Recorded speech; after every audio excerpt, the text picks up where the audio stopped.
So I was back to square one, feeling the pressure. So now you're probably thinking, if it was going to be this difficult, this much pressure, why did I even accept today's invitation in the first place? Well, you know, my son goes here, that's number one. That's a good reason. And I always like to check to see how my money's being spent. And I'm sure there's some parents out there who can relate to what I'm talking about. Yeah. To everybody upstairs. And there were some other good reasons for me to show up. Sure, I got an Academy Award, but I never had something called a magic meatball after waiting in line for half an hour at the food truck. Yeah? Yes, I talked face-to-face with President Obama, but I never talked face-to-face with a guy named Queeter who sings bad songs over at Smokes on Tuesday night. I never been to Buies. I never been to Hemos. Yes, I have played a detective who battles demons, but I've never been to a school in my life where the squirrel population has gone bananas. I mean, they're breaking in the dorm rooms, they're walking around campus. I think I saw some carrying books on their way to class.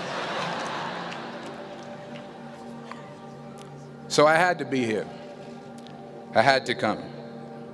Even though I was afraid I might make a fool of myself.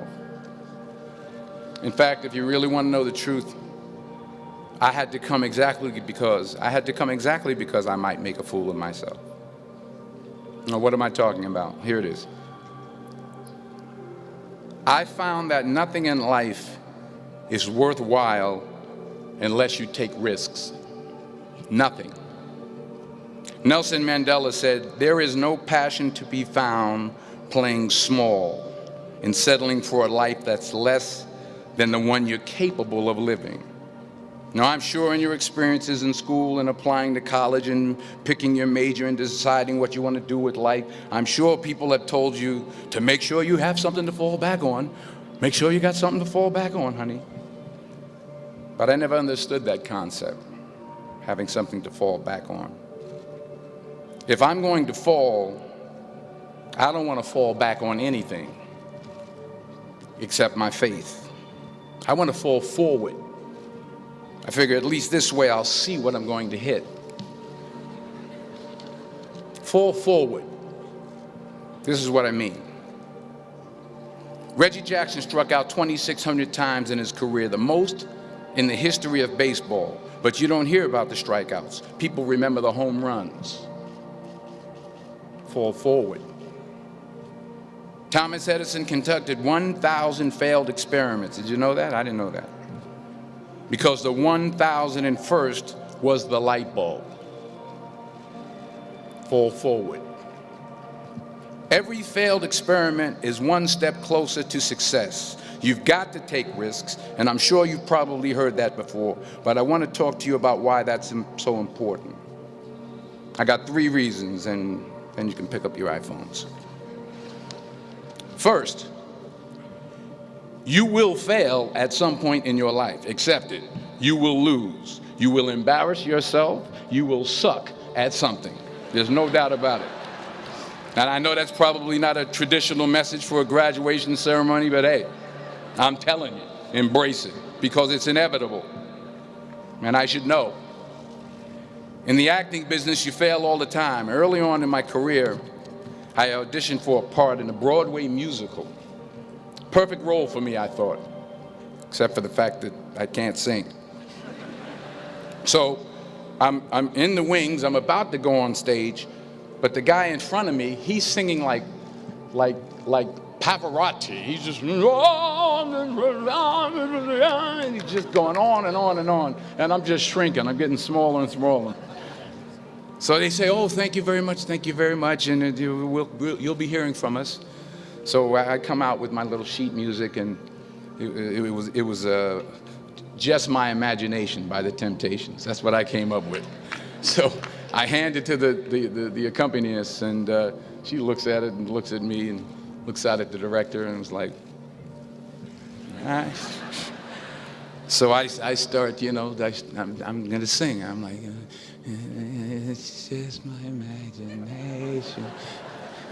once again, and then coming away with me. And they're not saying anything, so I'm thinking I'm getting better. So I could start getting into it. It was just my running. They say, oh, yeah, thank you. Thank you very much, Mr. Washington. Thank you. So I assumed I didn't get the job. But the next part of the audition, he called me back. The next part of the audition is the acting part of the audition. So I'm like, hey, okay, maybe I can't sing, but I know I can act. So they pair me with this guy, and again, I didn't know about musical theater. And musical theater is big, so they can reach everyone all the way in the back of the stadium. And I'm more from a realistic, naturalistic kind of acting where you actually talk to the person next to you. So I don't know what my line was. My line was, well, hand me the cup. And his line was, well, I will hand you the cup, my dear. The cup will be there to be handed to you. I said, oh, okay. Well, should I give you the cup back? Oh, yes, you should give it back to me because you know that is my cup and it should be given back to me. I didn't get the job. But here's the thing. I didn't quit. I didn't fall back. I walked out of there to prepare for the next audition, and the next audition, and the next audition. I prayed. I prayed, and I prayed. But I continued to fail, and fail, and fail. But it didn't matter, because you know what? There's an old saying, you hang around the barbershop long enough, sooner or later you're going to get a haircut. So you will catch a break, and I did catch a break. Last year, I did a play called Fences on Broadway. Someone talked about it. Won the Tony Award. And I didn't have to sing, by the way. But here's the kicker. It was at the Court Theater. It was at the same theater that I failed that first audition 30 years prior. The point is, and I'll pick up the pace, the point is every graduate here today has the training and the talent to succeed. But do you have the guts to fail? Here's my second point about failure. If you don't fail, you're not even trying. I'll say it again. If you don't fail, you're not even trying. My wife told me this great expression. To get something you never had, you have to do something you never did. Les Brown's a motivational speaker. He made an analogy about this. He says, imagine you're on your deathbed, and standing around your deathbed are the ghosts representing your unfulfilled potential. The ghost of the ideas you never acted on. The ghost of the talents you didn't use. And they're standing around your bed, angry, disappointed, and upset. They say, we came to you because you could have brought us to life, they say. And now we have to go to the grave together. So I ask you today, how many ghosts are going to be around your bed when your time comes? You've invested a lot in your education, and people have invested in you. And let me tell you, the world needs your talents, man, does it ever. I just got back from Africa like 2 days ago, so if I'm rambling on, it's because I'm jet lagged. I just got back from South Africa. It's a beautiful country, but there are places there with terrible poverty that need help. And Africa is just the tip of the iceberg. The Middle East needs your help. Japan needs your help. Alabama needs your help. Tennessee needs your help. Louisiana needs your help. Philadelphia needs your help. The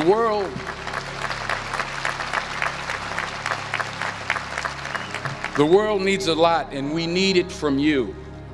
We really do. We need it from you young people. I mean, I'm not speaking for the rest of us up here, but I know I'm getting a little grayer. We need it from you, the young people, because remember this. So you got to get out there.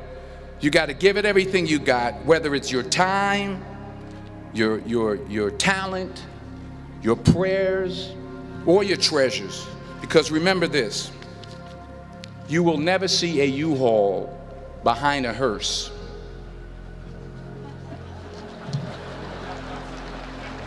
I'll say it again. You will never see a U-Haul behind a hearse. You can't take it with you. The Egyptians tried it, and all they got was robbed. So the question is, what are you going to do with what you have? I'm not talking about how much you have. Some of you are business majors, some of you are theologians, nurses, sociologists. Some of you have money, some of you have patience, some of you have kindness, some of you have love. Some of you have the gift of long suffering, whatever it is, whatever your gift is. What are you going to do with what you have? All right, now here's my last point about failure. Sometimes it's the best way to figure out where you're going. Your life will never be a straight path. I began at Fordham University as a pre-med student. I took a course called cardiac morphogenesis. I still can't say it. Cardiac morphogenesis. I couldn't read it. I couldn't say it. I sure couldn't pass it. So then I decided to go into pre-law, then journalism. And with no academic focus, my grades took off in their own direction. Yeah, down. I was a 1.8 GPA one semester, and the university very politely suggested that it might be better to take some time off. I was 20 years old. I was at my lowest point. And then one day, and I remember the exact day, March 27th, 1975, I was helping my mother in her beauty shop. My mother owned a beauty shop up in Mount Vernon. And there was this older woman who was considered one of the elders in the town. And I didn't know her personally, but I was looking in the mirror, and every time I looked at the mirror, I could see her behind me, and she was staring at me. She just kept looking at me. Every time I looked at her, she kept giving me these strange looks. So she finally took the dryer off her head and she said something I'll never forget. First of all, she said, "Somebody give me a piece of paper. Give me a piece of paper." She said, "Young boy, I have a prophecy, a spiritual prophecy." She said, "You are going to travel the world and speak to millions of people." Now, mind you, I'm 20 years old. I'm flunked out of school. In fact, like a wise ass, I'm thinking to myself, maybe she's got something in that crystal ball about me getting back into school next fall. But maybe she was onto something, because later that summer, while working as a counselor at the YMCA camp in Connecticut, we put on a talent show for the campers. And after the show, another counselor came up to me and asked, "Have you ever thought about acting? You're good at that." So when I got back to Fordham that fall, I got in and I changed my major once again for the last time. And in the years that followed, just as that woman prophesied, I have traveled the world and I have spoken to millions of people through my movies. Millions who up till this day couldn't see me, who up till this day I couldn't see while I was talking to them, and they couldn't see me. They could only see the movie. They couldn't see the real me. But I see you today, and I'm encouraged by what I see. And I'm strengthened by what I see. And I love what I see.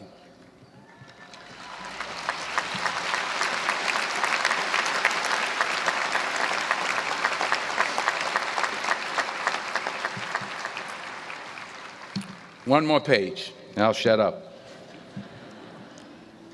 Let me conclude with this one final point, and actually the president kind of brought it up. It has to do with the movie Philadelphia. She stole my material. Many years ago, I did this movie called Philadelphia. We filmed some of the scenes right here on campus. Philadelphia came out in 1993. Most of you were probably still in diapers. Some of the professors, too. But that cracked me up. But it was a good movie. Rent it on, Netflix. It's a good movie. Rent it. I get 23 cents every time you rent it. Please, rent it. True. Parents up there, rent it. Netflix, please. Tell your friends, too. It's about a man played by Tom Hanks who's fired from his law firm because he has AIDS. He wants to sue the firm, but no one's willing to represent him until a homophobic ambulance chaser lawyer, played by yours truly, takes on the case. In a way, if you watch the movie, you'll see everything I'm talking about today. You'll see what I mean about taking risk or being willing to fail. Because taking risk is not just about going for a job. It's also about knowing what you know and what you don't know. It's about being open to people and to ideas. In the course of the film, the character I play begins to take small steps, small risks. He very, very, very slowly begins to overcome his fears. And I feel ultimately his heart becomes flooded with love. And I can't think of a better message as we send you off today. To not only take risks, but to be open to life, to accept new views, and to be open to new opinions, to be willing to speak at a commencement at one of the best universities in the country, even though you're scared stiff. While it may be frightening, it will also be rewarding.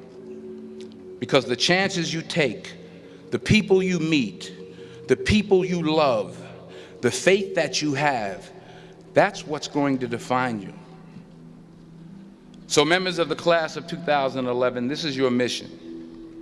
When you leave the friendly confines of Philly, never be discouraged, never hold back, give everything you got. And when you fall throughout life, and maybe even tonight after a few many glasses of champagne, remember this: fall forward. Congratulations, I love you, God bless you, I respect you.